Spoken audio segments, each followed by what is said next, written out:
I find that for me personally, they're probably the most versatile instrument I've ever played. They can get the, the kind of fusion nerdy sort of like sound that we all know and love, but I can also go onto a gig and get that single coil sound as well, even though, these are technically single coils in here. They're dual coils and you can tap them at any minute. And I felt that really was beneficial to what I do, because make my living playing music, but because of that, I have to do a variety of different gigs all the time. One night to give you an idea, like tomorrow night when I get back home, I'll be playing in a Middle Eastern band. And then the next night after that is like a top 40 band. And then, and it kind of keeps going, and then I'll have like a jazz gig, but I have some hand problems, so the upright thing is not an option for me these days. So I still need to be able to dial in something good sounding on electric, almost so much that I can fool people into thinking it's an upright. And I found that for me and the way that I play, these things were kind of the whole, like they could kind of, for me personally, they could do it all, that's for sure.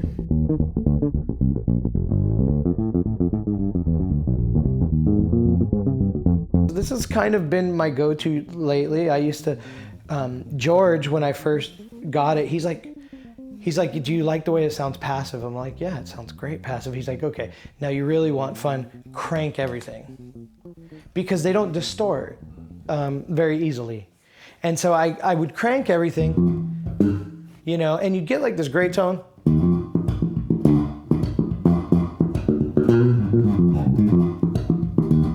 And I started kind of just slowly backing things off, because it was like, oh, well, and so my tone for a while was something a little more like this. This bass actually has like really low action. My other bass has like normal action, and so you get a different sound. So I found myself kind of rolling off the treble a little bit on this one, and then I kind of started to roll off the mids. So I had the bass like really in your face.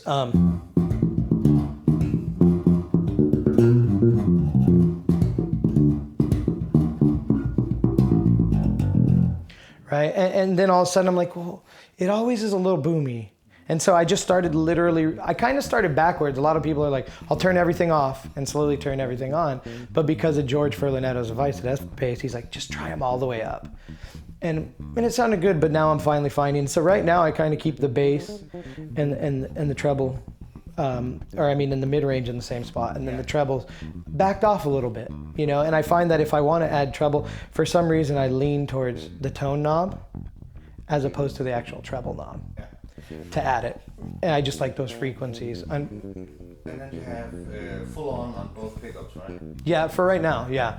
If I actually have, it's on the other videos, a PJ, and to be honest, if I'm gonna use like a front pickup sound, I just grab that bass, because it does it well. This has a great one,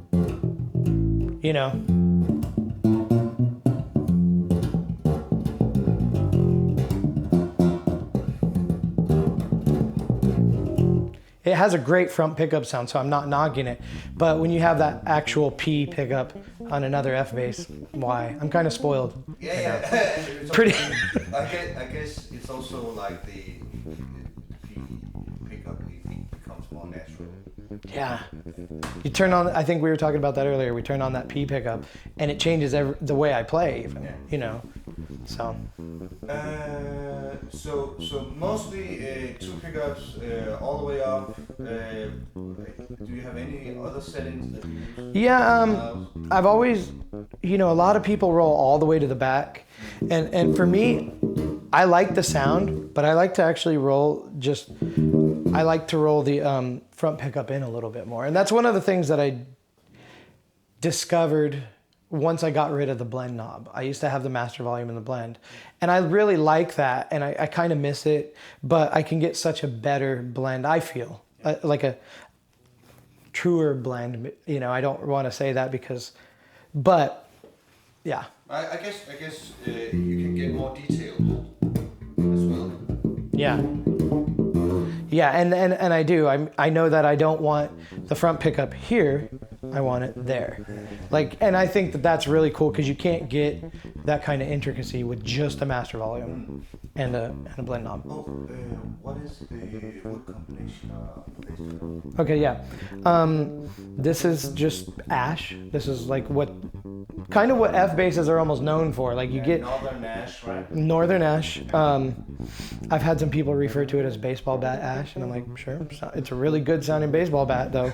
So, so Northern ash, and then the one thing that I switch up on all my basses, and it comes from, I'm not a huge slap guy, but I got really used to having 24 frets, so my thumb, you know, to rest, and so all my basses always have 24 frets, and the only thing really different besides that from a stock F bass is this is an Asian ebony fingerboard.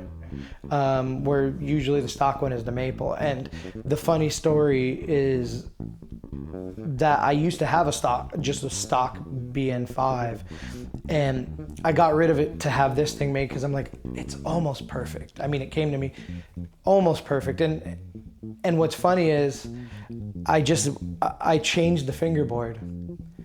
And I love this bass dearly. You can see all the wear marks and all that fun stuff. So I played the hell out of it. But I wish I had the maple board back. So the secret for me is like F bass. For my crutch, I like to add 2 frets, but you can just leave it as a bone stock instrument. And for my ear, at least, it's perfect, you know? Yeah.